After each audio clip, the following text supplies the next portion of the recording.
ادھر مکے کے گورنر نے وہاں اطلاع کرا دی کہ حضرت حسین رضی اللہ تعالیٰ نکل چکے ہیں، آپ ذرا عراق کے آس پاس میں ہی فوجوں کو رکھ کر جو ہے انتظامات کر لیں۔ تو مسلم جو خط لکھ کر بھیجا، وہ جو خط لے کر جا رہے تھے، راستے میں وہ صاحب بھی پکڑے گئے اور حضرت مسلم کو ابن زیاد کے پاس لایا گیا، گورنر کے پاس، اور لانے والے نے لانے کے بعد کہا کہ میں نے ان کو امان دی ہے، اب یہ واپس مکہ جانا چاہتے ہیں، مدینہ جانا چاہتے ہیں، اس لیے ان کو کچھ نہ کیا جائے۔ ابن زیاد نے کہا کہ تم سے کس نے کہا ان کو امان دینے کا، میں گورنر ہوں، مجھے معلوم ہے کیا کرنا ہے، یہ کہہ کر اس نے مسلم رضی اللہ تعالیٰ عنہ کو قتل کروایا۔ یہ خط لے کر ایک صاحب نکلے، اور جب نکلے اور حضرت حسین رضی اللہ تعالیٰ عنہ سے ملاقات ہوئی تو حضرت حسین رضی اللہ تعالیٰ عنہ قریب کوفہ کے آ چکے تھے۔ آپ نے وہ خط دیکھا اور پڑھا، پڑھنے کے بعد خاندان کے افراد کو اور آپ کے ساتھ اور بھی راستوں میں جو لوگ جم گئے تھے ان سے کہا کہ بھائی حالات کافی بگڑ گئے ہیں، اب میری خواہش ہے کہ جو حضرات میرے ساتھ رہنا چاہتے ہیں خوشی رغبت سے وہ رہیں، اور جو حضرات اپنے اپنی جگہ چلے جانا چاہتے ہیں وہ چلے جائیں، اس لیے کہ آگے حالات بہت کٹھن ہونے والے ہیں۔ اتنا سننا تھا، جتنے لوگ قریب کے دور کے جمع تھے وہ سب الگ ہو گئے، اب صرف خاندان کے 72-73 افراد رہے۔ آگے جا رہے تھے تو پھر گورنر نے، کوفہ کے گورنر نے خط لکھا اور ایک فوج بھیجی کہ کسی بھی طرح حضرت حسین رضی اللہ تعالیٰ عنہ کو گرفتار کر کے لاؤ۔ تو ایک شخص آیا، اس نے آ کر کہا کہ میں آپ کو گرفتار کرنا چاہتا ہوں۔ انہوں نے کہا کہ بھائی ہم تو خوشی سے آئے نہیں ہیں، ہمیں بلایا گیا۔ اس نے کہا مجھے کچھ نہیں پتا۔ انہوں نے وہ خطوط جو تھیلوں میں بھر کر تھے وہ خطوط کو دکھایا، اس نے کچھ نہیں مانگا۔ اس نے کہا کہ ابن زیاد کے پاس چلنا ہے۔ تو انہوں نے کہا کہ بھائی میں واپس مدینہ چلا جاؤں گا۔ بات چل رہی تھی تو ایک اور صاحب حضرت حسین رضی اللہ تعالیٰ عنہ کا پیغام لے کر جا رہے تھے، تو ابن زیاد نے ان کو پکڑوایا اور لا کر کہا کہ میں چھت پر تمہیں کھڑا کروں گا، تم سب لوگوں کو جمع کروں گا، یعنی کوفہ کے، تم ان کے سامنے حضرت حسین رضی اللہ تعالیٰ عنہ کی بہت برائی کریں۔ انہوں نے کہا ٹھیک ہے ایسے ہی کرو۔ تو ان کو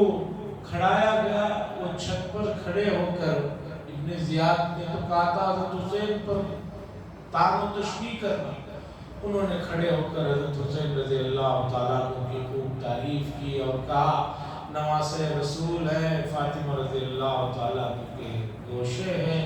کسی بھی طرح ان کے ساتھ دھوکہ ہو رہا ہے۔ جب یہ باتیں کہی تو ابن زیاد نے چھت پر سے ان کو گرا کر،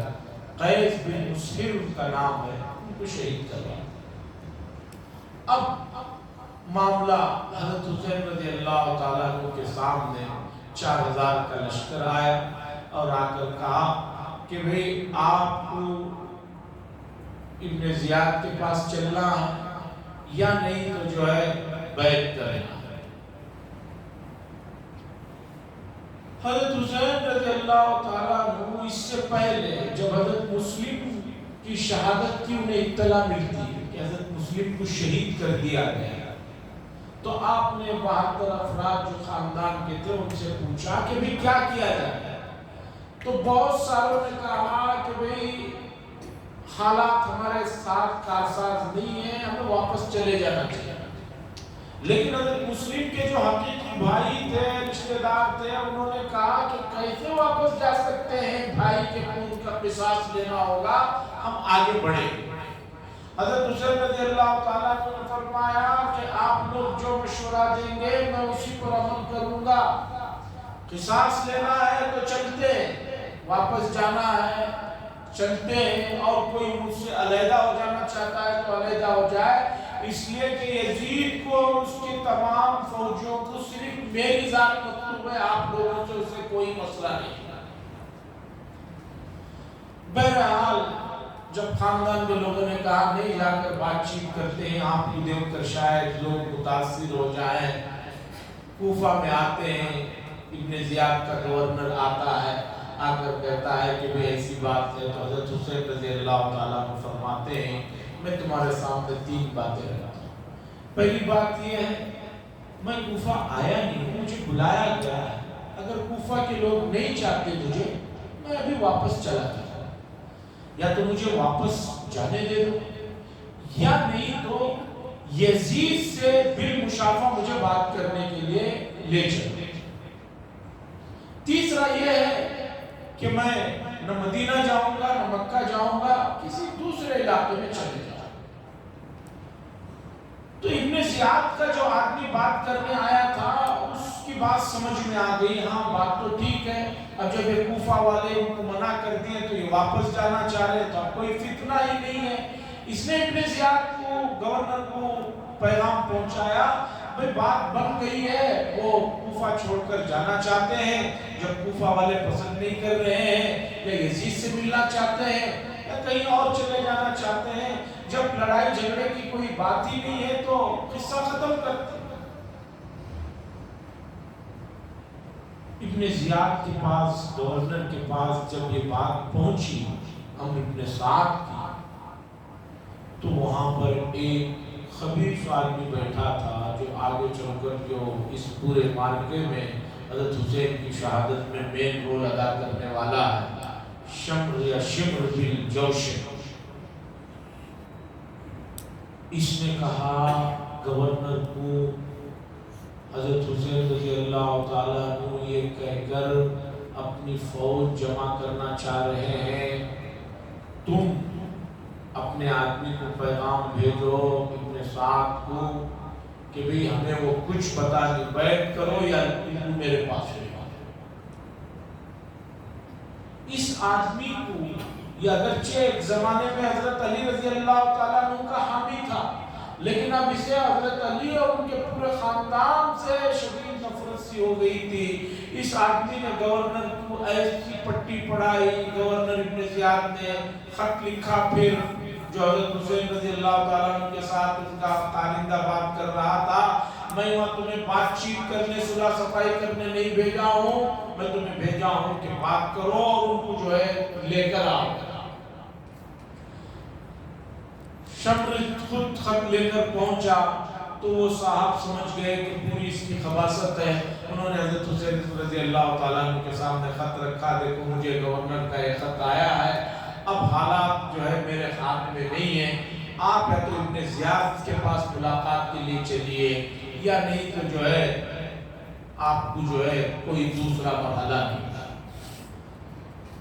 حضرت حسین رضی اللہ تعالیٰ عنہ نے کہا کہ میں زیاد کے پاس کیوں جاؤں، میں تو اسی کے پاس بات کرنے کے لیے جا سکتا، لیکن یہ اور اس کے لوگوں نے کہا نہیں ہم آپ کو آگے جانے نہیں دیں گے، بلکہ جس جگہ آپ تھے اس کا پرانا نام طف ہے، اصل نام طف ہے، بعد میں جا کے وہ کربلا نام بنا، جس جگہ کربلا کہتے ہیں اس کا اصل نام ہے طف،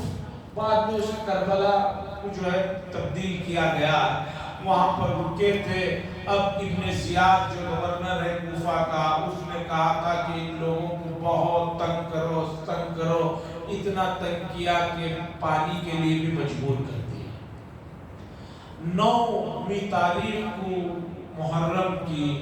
بات چیت کا پھر ایک راؤنڈ ہوا، حضرت حسین رضی اللہ تعالیٰ عنہ نے اپنے ساتھیوں سے پھر کہا کہ تم سب لوگ ابھی بھی رات میں مجھے چھوڑ کر چلے جاؤ، اس لیے کہ تمہارا ان سے کوئی تعلق نہیں، یہ لوگ صرف میرے دشمن ہیں، میرے سے ان کو خوف ہے، اس لیے کہ تم جانا چاہو تو چلے جاؤ۔ سب لوگوں نے کہا کہ ہم جو ہے آپ کو چھوڑ کر نہیں جائیں گے۔ اس کے بعد 9ویں تاریخ کو یہ لوگ جن کے اس پر تل گئے، تو حضرت حسین رضی اللہ تعالیٰ عنہ نے کہا بھی آج رات رک جاؤ، کل صبح میں بات کریں۔ رات کو آپ نے خوب اللہ کے سامنے گر گرایا، رویا، اور اپنے بہن کو اور خاندان والوں کو سمجھایا کہ بھی کسی بھی حال میں اللہ اور اس کے رسول کی نافرمانی نہیں ہونی چاہیے، میرے انتقال پر بھی واویلا مچانا یہ سب نہیں ہونا چاہیے، پیٹنا چاہیے۔ اس یہاں تک کا یہ جو واقعہ ہے یہ معتبر تاریخی واقعہ ہے۔ اس بیچ میں شیعہ لوگوں نے اتنے چیزوں کو بھر دیا ہے، اتنا کچھ ڈال دیا ہے۔